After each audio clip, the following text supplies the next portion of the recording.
cloth doll resting flat on your bed. You close the bedroom door behind you and head out for the day, and when you return, the door is still shut. But the doll is sitting in a living room chair. Its legs are crossed, its arms resting on the table. We have to be clear about the physical object here. This is a standard Raggedy Ann. It's a soft, featureless cloth toy.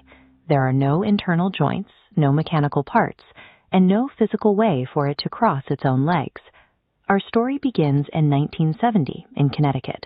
The doll was a birthday present for a young nursing student named Donna, who shared a small apartment with her friend Angie. The movements started small. Donna would leave the doll on the bed and find it on the couch. A few days later, it would be leaning against a wall in the hallway, migrating further from the bedroom every time the girls left the apartment. At first, they blamed their own memories. They assumed they had simply forgotten mooning it, creating a dangerous gap in their understanding while the entity established itself in their home. Then the notes appeared, small pieces of parchment paper scattered on the floor, with two simple messages written in pencil: "Help us," and "Help Lou." The girls didn't even own parchment paper, and the handwriting wasn't theirs. It was shaky, erratic, and looked like a child's scrawl. But the most disturbing part was the timing. The notes only appeared while Donna and Angie were out of the apartment.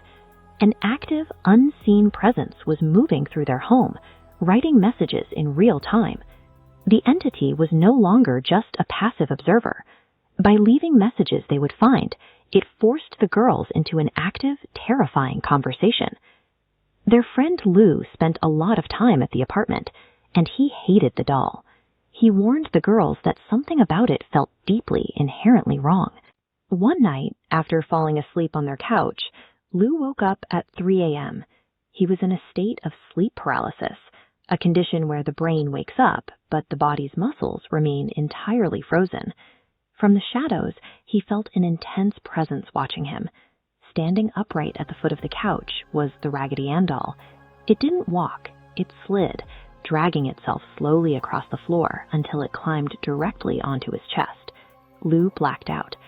Upon waking the next morning, the doll was back in the bedroom, but his chest was covered in deep, burning scratches. He found 7 distinct claw marks. 3 were vertical and 4 were horizontal. Co-host voice. Inflicting deep claw marks on a human body crosses a line. The entity had graduated from moving furniture to physical violence, showing it had the power and the intent to draw blood. Lou saw through the harmless exterior, so he became a target. The entity was aggressively hostile and perfectly capable of violence against anyone who challenged it. Desperate for answers, Donna and Angie hired a psychic medium. The medium walked through the apartment and delivered a tragic backstory.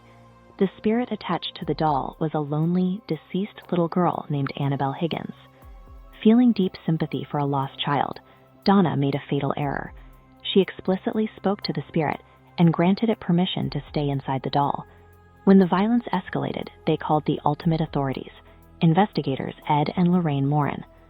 Lorraine looked at the doll and delivered a chilling diagnosis, introducing a core rule of demonology. Human spirits do not possess inanimate objects.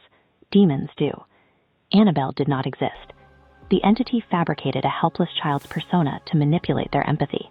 By demonic logic, it required an invitation to enter a human life, and Donna had given it freely. The victim's own compassion was weaponized against them.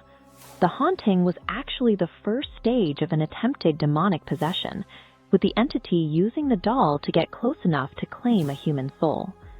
The Warrens immediately ordered an extraction. The doll had to be physically removed from the apartment right then and there to sever the demon's anchor to the girls. Ed placed the doll in the back seat of his car and started the drive home. Almost immediately, the vehicle's systems began to fail. The steering locked up. The brakes stopped responding entirely. Realizing the demon was actively trying to force a fatal crash, Ed pulled over, grabbed a vial of holy water, and doused the cloth doll. The interference stopped, and the car's mechanics instantly returned to normal. Today, the doll sits locked inside a specialized glass case at the Warrens' Occult Museum. A strict, prominent label on the wood frame reads, "Warning, positively do not open." But is the physical fabric of the doll itself actually cursed? If someone touched the cloth today, would they be in danger from the material? The cotton and thread are irrelevant. The danger lies in the entity bound to the object, a presence that remains anchored to the doll, staying tethered while it waits for a chance to strike again. If you ever notice a seemingly inanimate object in your home changing position on its own, do not investigate. Leave the house immediately. You may already be in the presence of an active predator. If you enjoyed this nightmare, subscribe to Mr. Half Night for more horror stories and